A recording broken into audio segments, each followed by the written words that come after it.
Salam sejahtera. Ramai orang kononnya tidak puas hati dengan subsidi RON 95.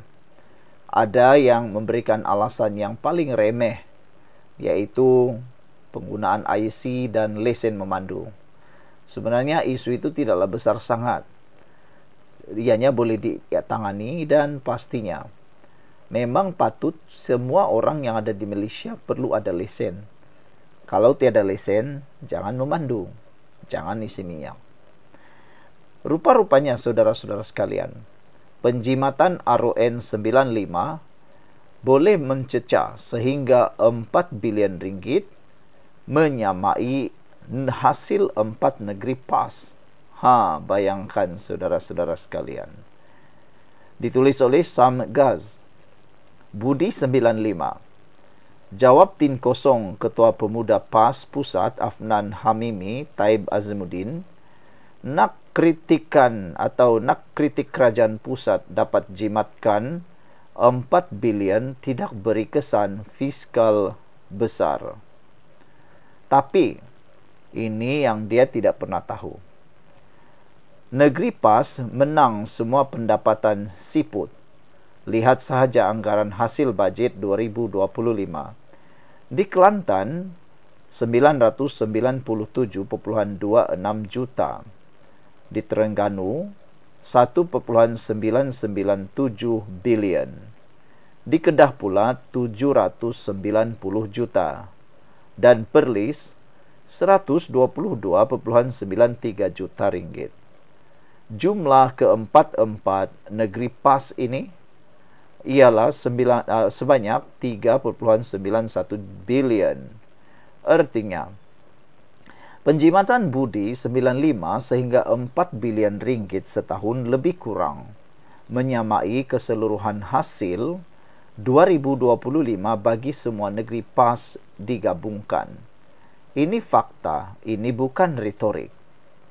Dia kata budi 95 ini kerajaan cakap dulu sepatutnya kerajaan dapat jimat 16 bilion ringgit. Kemudian jadi 4 bilion. Padahal 4 bilion itu sangat membantu negara. Kerana penjimatan budi 95 membantu pencapaian sasaran defisit 2025. Dan Malaysia kekal di landasan mencapai 3.8% KDNK. Kedua, dalam penyatuan fiskal, setiap bilion ringgit mengira 4 bilion ringgit lebih kurang 1.2% daripada hasil persekutuan tahun 2025, yaitu bersamaan 339.7 bilion.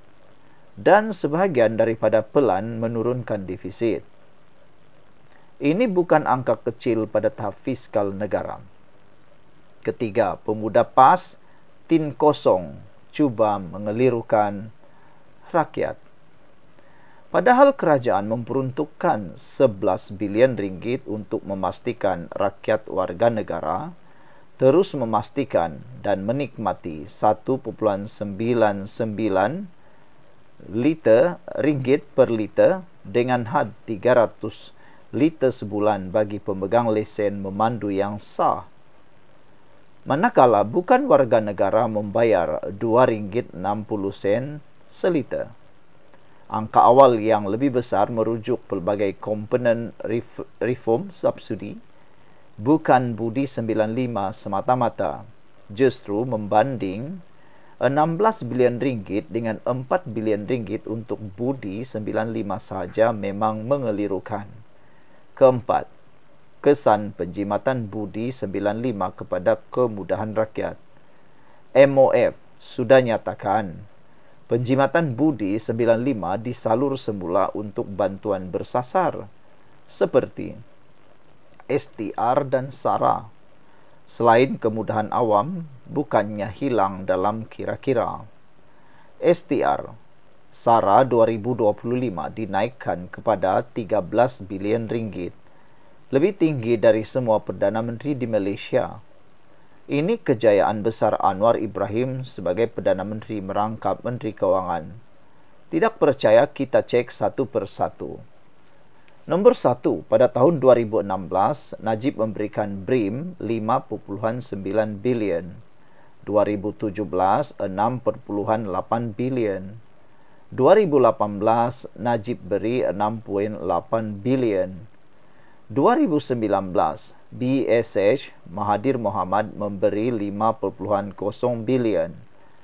Tahun 2020, BSH Mahathir dan Muhyiddin belanjawan 2020 5,0 bilion. Manakala pada 2021, BPR semasa Muhyiddin jadi Perdana Menteri bernilai 6,5 bilion ringgit. Dan pada semasa Ismail Sabri Yaakob menjadi Perdana Menteri tahun 2022, bantuan keluarga Malaysia sebanyak 8,2 bilion. Tetapi pada tahun 2023, STR semasa Anwar Ibrahim jadi Perdana Menteri menjadi 8 bilion ringgit. Dan pada tahun 2024, STR Perdana Menteri Anwar Ibrahim 10 bilion ringgit. Dan pada tahun ini, pada tahun 2025, STR dan SARA menjadi 13 bilion ringgit tertinggi setakat ini. Budi 95 sendiri menggantikan subsidi pukal yang bocor kepada bukan warga negara atau korporat. Ini pembetulan ketirisan, bukan potong suka-suka. Dan kesannya seluruh rakyat merasa kawal ketirisan yang Afnan tak sentuh. Budi 95 mengunci subsidi kepada rakyat Malaysia sahaja dengan menggunakan MyCard dan lesen memandu, mengehadkan 300 liter minyak sebulan dan menaikkan harga untuk bukan warga negara kepada RM2.60 1 liter.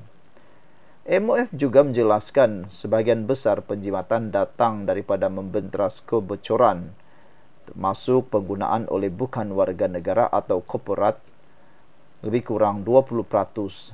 Ini pembaikan struktur, bukan tin kosong. Keenam, tutup. Apa barang Ketua Pemuda PAS tin kosong nak sembang bab fiskal negara? Afnan silap bila kata penjimatan 2 hingga 4 bilion tak beri kesan. Pertama, angka itu sah dan berdasarkan dasar yang dilaksanakan Budi 95, bukan cakap-cakap.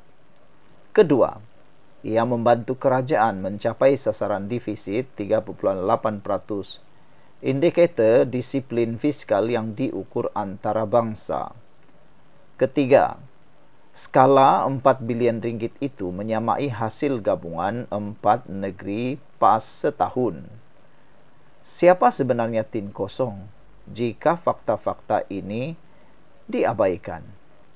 Usah sembang kencang jika negeri sendiri pun tak mampu nak cari duit untuk pembangunan ekonomi negeri, kata beliau lagi.